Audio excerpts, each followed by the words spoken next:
Hey, good Saturday morning. Hey, I got a video I want to go through. I got this from military.com. Pentagon turns focus to potentially privatizing commissaries and military exchanges. As I went through this video, through this article, it also gave some examples of privatization of like base housing and some of the horror stories that have happened to service members while living on base housing. So let's just go through this and I'll get your opinion at the end. What you guys think? I never lived on base housing, so maybe you guys uh, have some examples of the horror stories of base housing. I do use the commissary and military exchanges right now. So I kind of, if they're gonna potentially lose savings, of service member by going to privatization, I would definitely be against that because you go to privatization, it's going to be all for profit.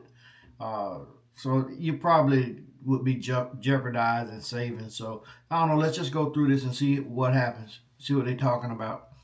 All right, hang in there with me. It's a little lengthy, but hang in there as long as you can. All right. The Pentagon's newest push to trim its workforce and spending could mean that on base grocery stores and shops designed to save service members and their families money could ultimately be sold off to the private sector. An April 7th memo signed by Deputy Defense Secretary Steve Feinberg listed a wide range of possible reforms aimed at delivering maximum value to the warfighter. Among them included all functions that are not inherently governmental, uh, retail sales and recreation should be prioritized for privatization. A defense official familiar with the intent behind the memo told military.com on Thursday that there weren't any off limit areas for cuts or privatization. Commissaries, military run hotels, and on base welfare facilities were all fair game. However, the official noted that it was up to the individual military services to bring forward suggestions and that just because something like a commissary is put forward for privatization doesn't automatically mean that it will be sold off. Everything is pre-decisional right now, what the official said. Privatizing aspects of the military support services has a long and largely problematic history that has resulted in markedly poor outcomes for service members while offering little in the way of savings for the Pentagon. William Bill Moore, who served as the director and CEO of the Defense Commissary Agency, or DECA, between 2020 and 2024, wrote an opinion piece for the Ripon Society that think tank last year that privatizing commissaries is quite simply a bad idea. Moore explained to military.com in an interview Friday that funding from Congress helps subsidize the commissaries, allowing them to offer products much more affordable than other grocery stores. If you privatize without subsidy, I guarantee you there is no way they will be able to save military families anything. More, that's what Moore said. I would be shocked if any for-profit company could take over the commissaries and deliver any benefit to military families beyond convenience. There's no way they could sell items at the price the commissary could. Commissaries have taken scrutiny in recent years. In 2022, Government Accountability Office report critiqued the methodology for how the agency calculated some of its customer savings rates, describing it as unreliable. Moore told military.com that they fixed a lot of that and were still working on improving those savings estimates up to his departure from DECA. While commissaries are nonprofit organizations by law, profits from military exchanges, retail stores on military bases that sell a wide variety of products also get cycled into the morale, welfare, and recreation programs for service members and their families. It is unclear how those recreation programs would be fully funded if exchanges were turned over to private companies, which would likely choose to pocket the profits. Notably, some of the top leaders in the Trump administration have voiced their support for privatization efforts in the past. Former Rep. Mike Walls, now Trump's national security advisor, said during a House Armed Service Committee hearing last year that he wanted the military out of the hotel management business and said the private sector could do the job incredibly well when it came to base housing. As cautionary tales of privatization go, the military handover of family housing is a prime example. For decades, the arrangement has caused a raft of problems involving companies that manage the units where troops and their families live. Balfour Beatty, um,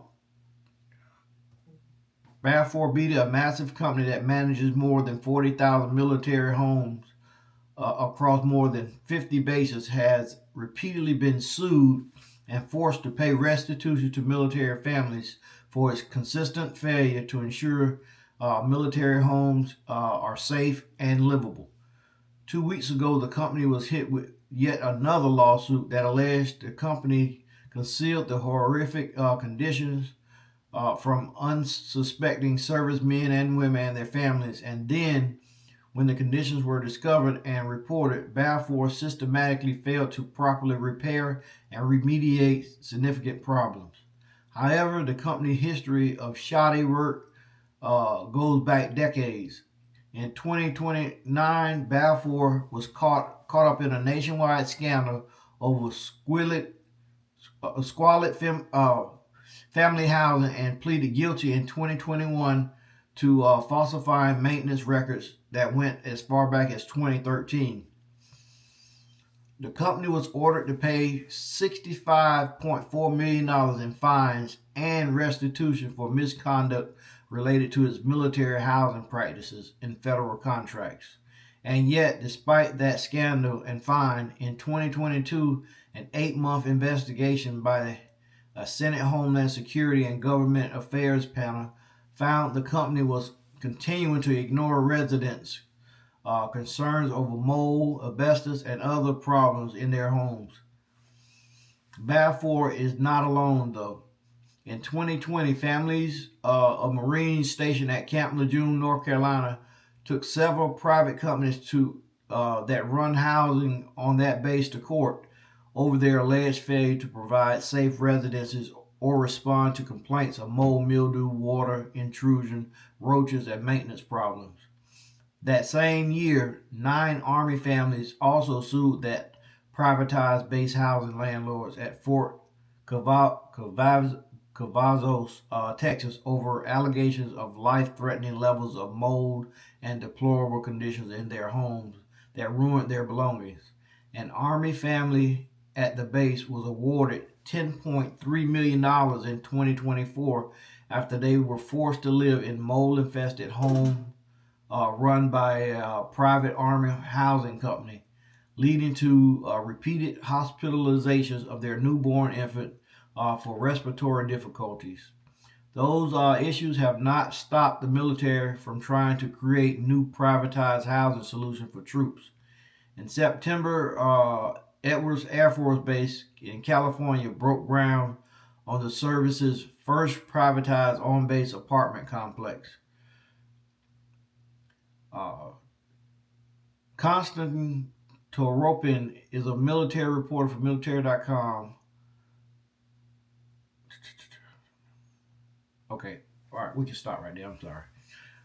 So, what do you guys think? I never lived on base housing, but those lawsuits are huge. So, if they was awarded that kind of money, it has to be a big problem. I never lived in base housing, so I don't know the conditions. But if you guys had to live in base housing, you lived through conditions like that, hey, comment in the make a comment about it so we'll know. and we go from there. But me personally, I do go to the commissaries, and I wouldn't want to lose the savings that I get from shopping there by them taking it to privatization. So we'll see what happens with it. But hey, it's just an interesting piece to look at. I mean, to listen to. So hey, whatever your opinion, give it in the comments. And then hey, that's all I got for you guys today. You see a veteran, help a veteran. I'm out.